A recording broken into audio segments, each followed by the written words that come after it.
thank you. For the first time since overturning Roe versus Wade, the justices at the Supreme Court today hearing arguments about Idaho's near total abortion ban. What happens if a woman in desperate need seeks help in the ER? Here's Rachel Scott. Tonight, for the first time since overturning Roe versus Wade, the Supreme Court weighing the impact of one of the new state abortion bans. Whether hospitals in Idaho, which has a near total ban, can refuse to provide abortions in an emergency if the health of a woman is at serious risk.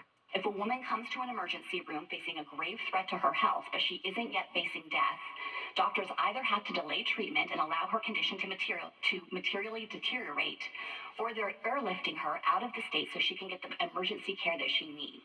The Justice Department today arguing that if a woman's health is at risk, federal law mandates that they receive emergency care, even if that means an abortion. The liberal justices on the court, all women, making it clear Idaho is putting doctors and patients in untenable positions. Within these rare cases, there's a significant number where the woman is, her life is not in peril, but she's going to lose her reproductive organs. But many of the conservative justices on the court seemed inclined to support Idaho's position. Justice Samuel Alito noting the federal law mandating emergency care also cites a responsibility to an unborn child.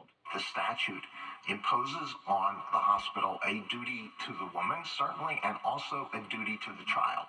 And it doesn't tell the hospital how it is to adjudicate conflicts between those interests, and it leaves that to state law. Still, even among conservatives, there was some concern about Idaho's position.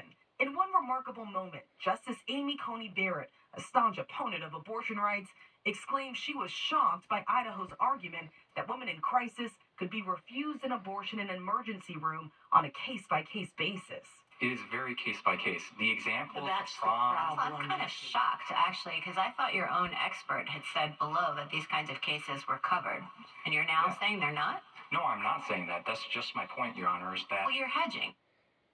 A decision on that case is expected in June. Meanwhile, tomorrow, the justices will consider whether or not former President Donald Trump should have absolute immunity in his federal case surrounding his efforts to try to overturn the 2020 election.